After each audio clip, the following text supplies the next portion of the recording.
Guys, I don't have the energy to care anymore about this year's Oscars. This has easily been the most empty I felt following an award season in so long. Yes, part of that is the love that one film in particular has been getting, but as a result, it's the lack of love and representation for other films that's made me just lose faith in what happens next at the Academy Awards this year. I still love many of the films on this list, and the surprises in this category were extremely well deserved, but still, the worst of this lineup is just so egregiously terrible that it makes me question the world we're living in right now that's somehow deemed as one of the 10 best films from last year. Gee, I wonder what it could be. Only one way to find out.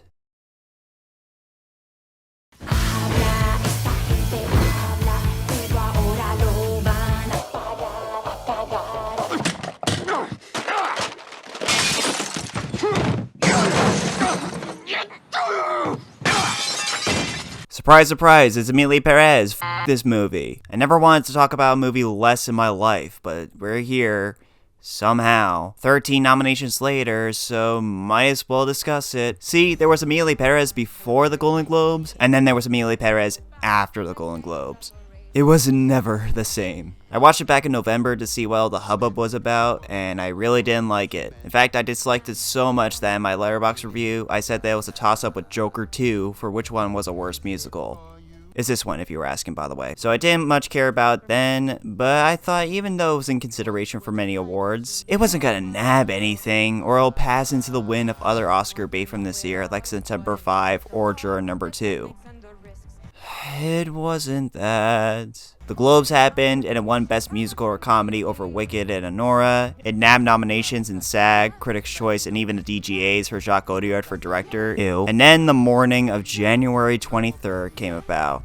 It somehow was the most nominated film of any last year. And not only that, but it was tied for second with the likes of Gone with the Wind, Mary Poppins, The Lord of the Rings, The Fellowship of the Ring, and last year's Best Picture winner, Oppenheimer, for the most nominated film in the history of the Oscars. And if that wasn't enough, let me put it even more into perspective. This film was more nominated than all the films with the most wins: Ben-Hur, Titanic, and The Lord of the Rings, The Return of the King, with 11 wins each. And to put it even more into perspective, this is the lowest rated film ever to be nominated for Best Picture on Letterboxd with a 2.1 out of 5 rating. Ironically, it has a lower score than Joker 2, but that film is up for a bunch of Razzies, including Worst Picture, a placement this film should have landed, but didn't. So all this is to say, it sucks. This movie just fails in all aspects of what it's trying to be. It's trying to be a film focusing on the drug cartel in Mexico and the transgender community, all the while telling the story in musical form. And it falls so flat in each area. While I don't feel qualified to discuss in detail all the failures of this film regarding its subject matters because I'm a cisgendered white man, looking around the internet, it's not hard to see how Mexico and the transgender community have responded to this film, especially after the Globes win and the Oscar nominations. They despise it. Talking solely as a film where I have no problem discussing it freely, it is easily one of the ugliest and most pretentious movies I've seen in a really long time. The color grading looks like a made-for-TV film showing no life whatsoever. The lighting has like one scene to be flashy, but it was too little too late for me to care about it as the rest of it looks terrible. The cinematography has no real personality behind it except for that one scene again. I barely remember the score at all, and they only really just make the terrible songs stand out more. The story's all over the place, leaving subplots by the wayside on the regular, like Emilia trying to start a non-profit for missing children because of the cartel. It's boring as hell, with shit only really happening in the first and third acts, leaving the second with really nothing. And speaking as a musical fan, this might just be the worst musical I've ever seen. Songs just start and end at random, like that goddamn Lady song, which in my opinion is the worst song in the movie. The lyrics are terrible, especially that one that everyone references, but is kinda the catchiest song in the movie. And as fine as each actress is at singing the songs, the emphasis on many lyrics is all over the place, souring their performances. The only compliment I can give this movie is Zoe Saldana. She actually did well with the material given to her, to the point that I hope she got her back checked for carrying this movie so much. Did she deserve that nomination for Best Supporting Actress? No, in fact, nothing in this movie should have been nominated. When Zendaya and Lily Rose Depp showed the up for the respective leading roles, Ingenue Ellis-Taylor was radiant in her supporting role in Nickel Boys. The makeup work in Doom Part 2 gets nothing, despite Austin Butler and Stellan Skarsgård standing right there as proof. Joe Walker receives literal dirt for his editing for Doom Part 2, and Denis Villeneuve got all for his direction for that movie, despite him being the figurehead to one of the most ambitious films ever made.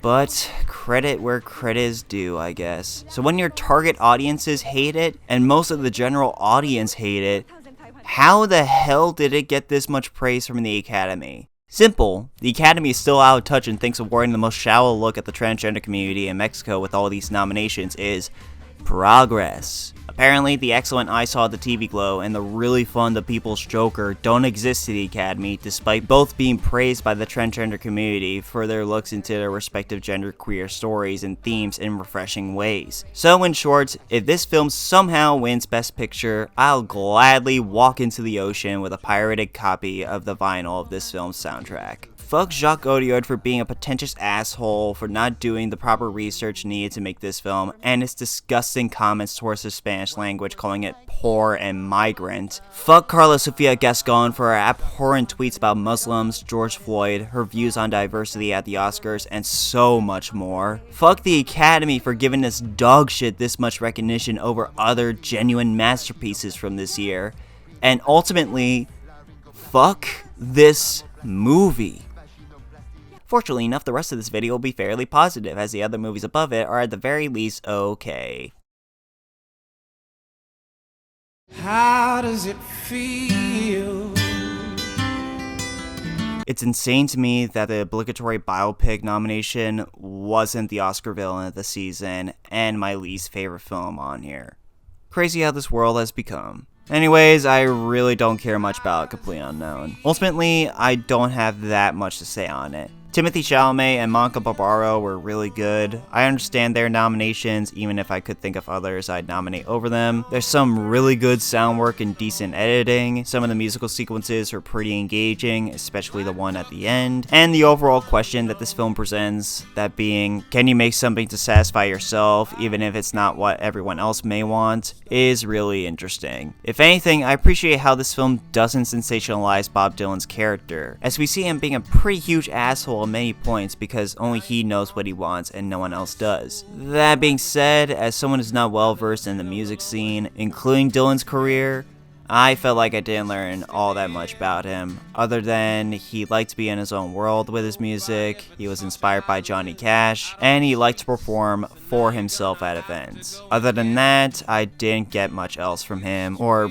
really any of the other characters. They simply function as people affected by Dylan without much in the way of personality or central goals. The film also looks pretty bland with a few shots that looked nice. I like James Mangold, but I can't help but feel like he's getting a bit more lazy with the look of his films, if this and Dial of Destiny are any indications of such, or at least compared to Logan or even Ford v Ferrari. And after a while, I was just bored by this film, with only Timmy giving me a reason to finish it. I overall thought it was a pretty above average film. That's still a massive jump in quality compared to Emilia Pérez. Oh my god, it's not even close.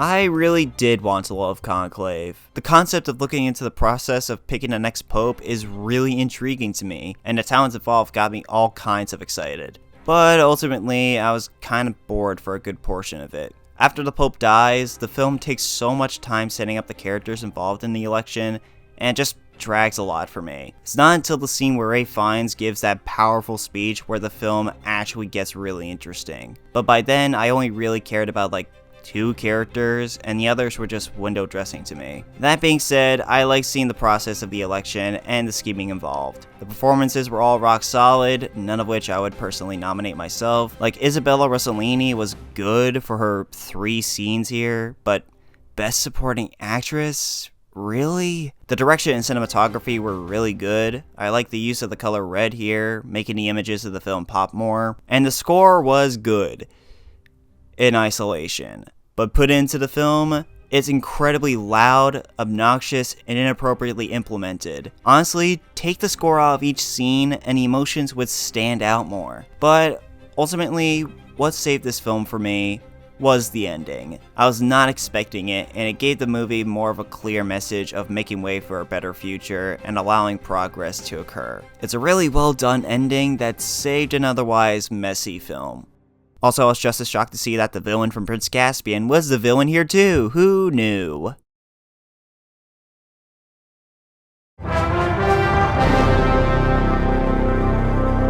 I think The Brutalist is the movie I'm most conflicted on where to place on the list. It's great, don't get me wrong. On a visual and filmmaking level, it may be the most impressive film of the year, next to maybe one other film on this list. With just a $10 million budget, it was able to still pull off a 3.5 hour long epic with some of the most staggering images of the whole year. Some shots have still not left my brain with how well they appear on screen. The performances are all phenomenal, with Adrien Brody potentially giving the performance of his career as this man desperate to hold on to a dream that's slowly driving him mad, and Guy Pearce giving one of the most slimy takes on a character I've seen in years. The first half had me so locked in with the increasing drive this man carries for years on end to create his masterpiece of architectural innovation. And while the second half reveals more of my issues with the film, it still contains some extremely fluid camera work involved in some of the most chilling scenes of the year. That being said, my issues really are just how kind of surface level the message of the film is. The failure of the American dream, especially for immigrants, has been done in film before in TV, and talked about in a similar way, like Minari, or hell, even The Godfather Part 2. So much so that I don't really know what new things this film is trying to offer. Don't get me wrong, I completely understand why this film is important, especially now, but for the scale of this movie with its runtime and ambitious filmmaking,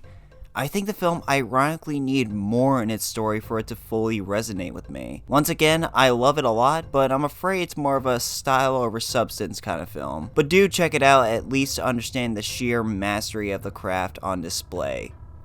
Also for the intermission, it felt like an actual jump scare once it happened.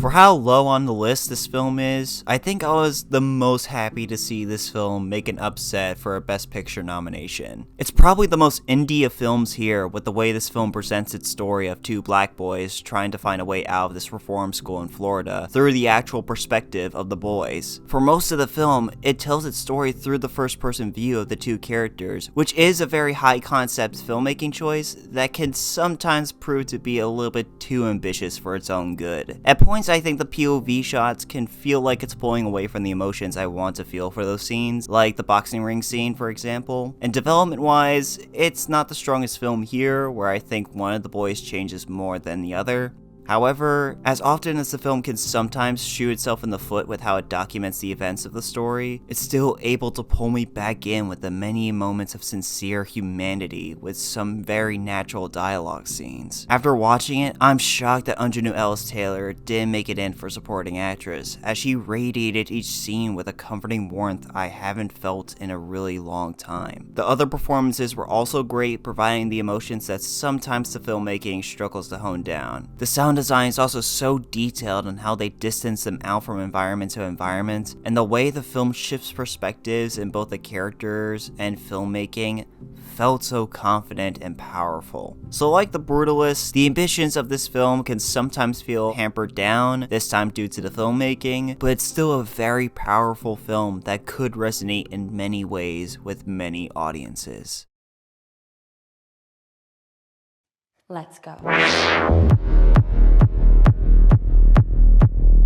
While I was very happy to see Nickel Boys make an upset Best Pick nom, I think we can all agree that the substance even being here is an absolute win.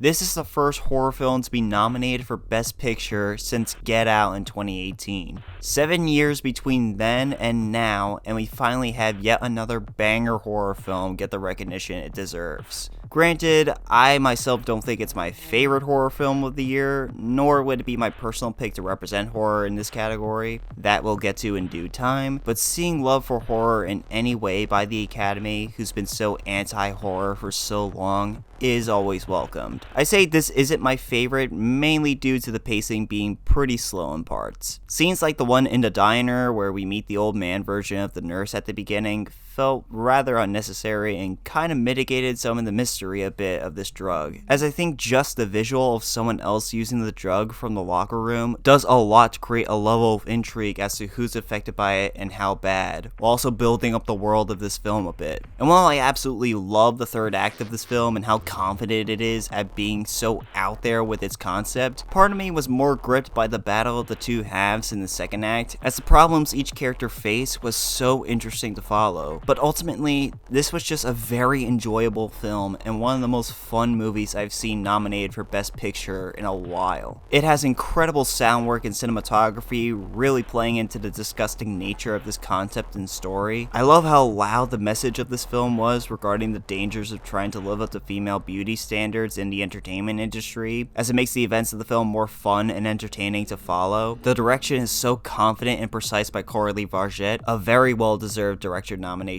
for sure. And while the snub for market quality was upsetting as she looks like she's having the time of her life in this role, I would be lying if I said this was a Demi Moore's film. She's so much fun to watch in the scenes where she's fighting against her younger self, but the more quiet and personal moments like her scene in the bathroom before her date are the ones I take away the most from her in this film. And seeing her get the love and praise she deserves for this film feels so right and fulfilling. Seriously, that Golden Globe speech is one for the ages. So yeah, I have my personal issues with this film, and they prevent it from being higher on the list, but if there was a film I would be so happy to see make an upset for Best Picture this year, it would be this one. You can have your biopics of a random artist and your period piece dramas regarding the ruins of humanity, well, I'll be over here rooting for the movie with a lady puking out a boob. I have very natural tastes.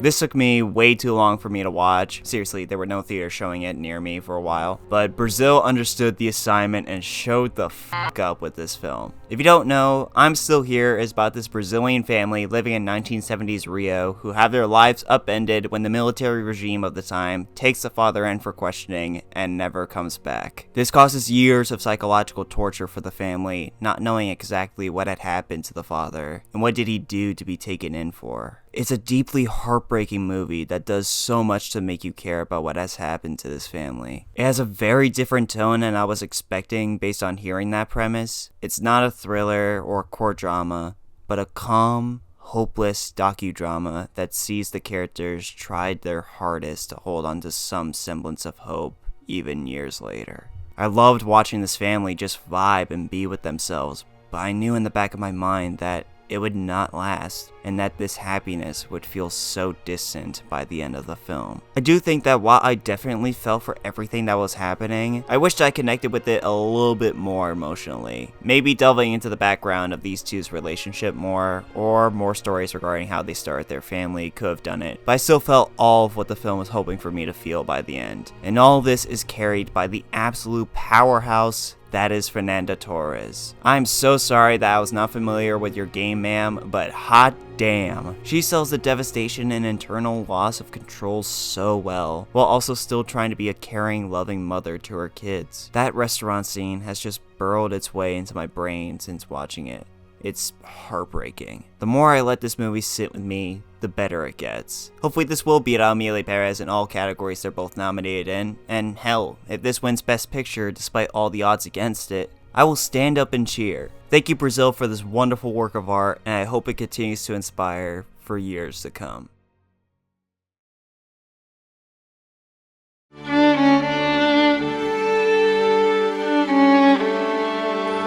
Okay, I get it. People are sick of hearing the Wicked hype train. Some fans are really annoying with how they hold this film on the highest pedestal possible just because it's adapting a work they love. Listen, I love this movie and the show it's based on, but there are much better movies and shows out there, and I think they deserve just as much love too. There is a life outside of Wicked.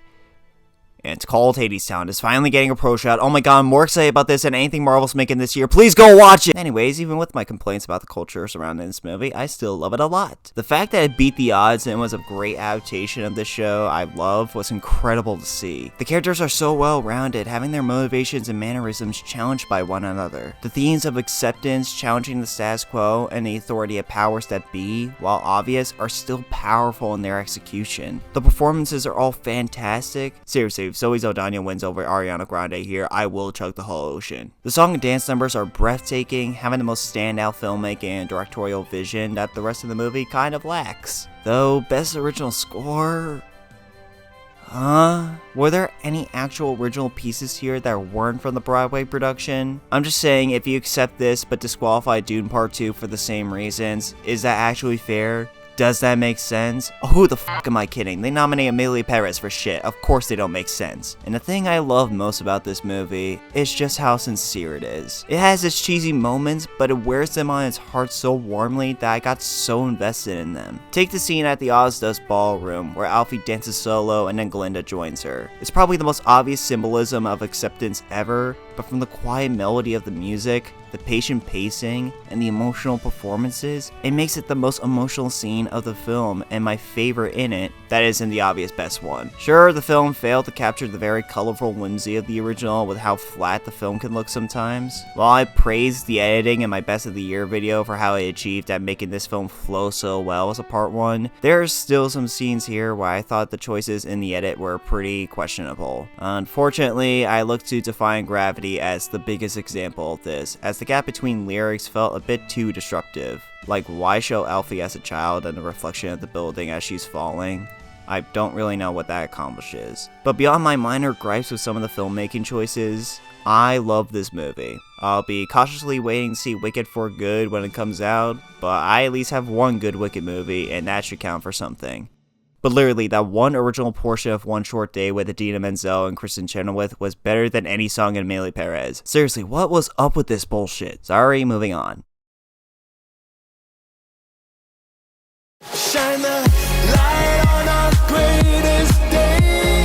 God, I'm so happy this film is here in Best Picture. In any other year, as in any other year, Sean Baker movie comes out, this would have been overlooked due to its subject matter and the very unique tone and structure this film has. But it seems like the Academy actually paid attention this year. Not enough to nominate any other movie besides Emilia Pérez, but like, okay. Despite the very hyperactive style of this film's pacing with a level of stress and tension I haven't felt in a while, it's a rather cozy film for me, strange as it might be to say. I just love how sincere and empathetic the writing of the film is, allowing these characters to just exist with each other and see what they say or do in various moments. Baker just seems to have a natural talent in writing characters who you see as hateable, yet fun to watch. I point to Red Rocket as an example. His characters just feel so well-rounded, and he seems to understand them inside and out. Honora herself is a character that many people say is annoying or loud, where I see her as being pretty realistic in a scenario like this. She was just a normal person, making ends meet, trying to show her client a good time. To have her go through all of this in a span of like a week or two with all the baggage and stress she has to suffer through when she clearly didn't sign up for, only looking to have some control in her life with some semblance of happiness,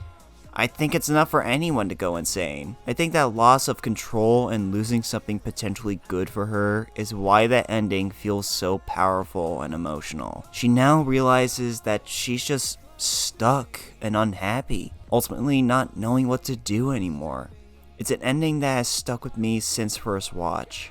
And yet still, even with the very depressing note the film leaves off on, it still knows how to balance that with absolutely incredible comedy. That mansion scene in the middle with the Russian goons trying to handle this situation with Annie and Ivan was the funniest scene from last year that wasn't the entirety of Hundreds of Beavers. The dialogue, direction, physical comedy, and pacing were so fucking on point. It should be studied for how to pull off comedic situational escalation in a scene. But it all wouldn't really leave as much of an impact without these performances. In particular, the two nominated performances here, Yura Borisov and of course Mikey Madison, but also Karin Karlagolian, sorry if I butchered that name, I'm so sorry, who I think is really overlooked here for how enjoyable and alive he is in this, are all so funny and give each of their characters so much life and history. I still say most of my compliments for this film goes towards the last two acts, where I thought the first struggled a bit to get me fully engaged, but it's just so enjoyable and raw at the same time, make it for one of the most unique movies I've seen all last year.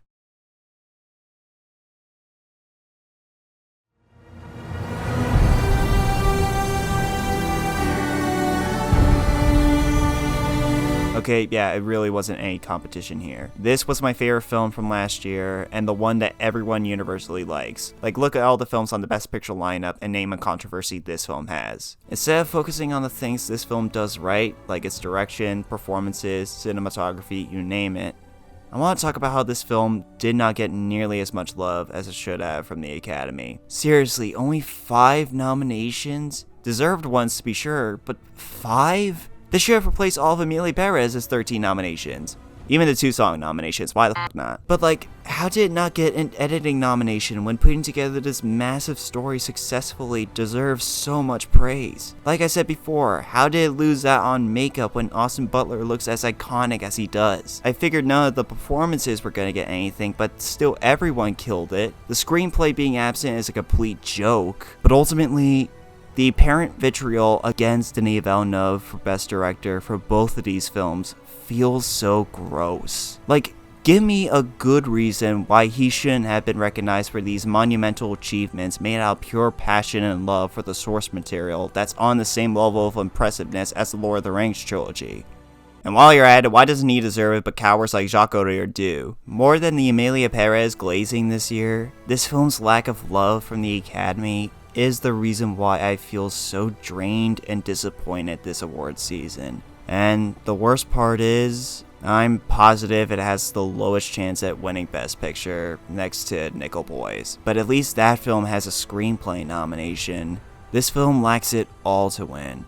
But despite all of that, it doesn't mean I love this film any less, as it'll remain as one of the greatest films to come out in recent years. And to me, even if I've been showering it with praise for the last year, I believe it'll be one of the most timeless movies ever made. And as usual with these videos, I now say how wrong the Academy is by declaring the objectively correct Best Picture lineup. Of the original nominees, Anora, Dune Part 2, and Wicked all could stay in for just being too good. Anyways, here are the others in alphabetical order. Challengers, because of course it fucking should have made it in. You're telling me that POV tennis ball shot was amateur shit, Academy? Get out of here. It has one of the most thrilling stories from last year with its wild structure and tone, all written by this guy. My strongest potions are fit for a beast. So in the best direction, cinematography, editing, and music of any film in the last few years, and the 3 central performances are all top-notch, especially Zendaya and Josh O'Connor. Stop being such prudes, Academy. Nominate the horny tennis movie, damn it. Hundreds of Beavers! You already know it. It's my actual favorite movie from last year, being one of the most entertaining films I've ever seen. Nominate it for the visuals at least. These need to be ingrained in film history.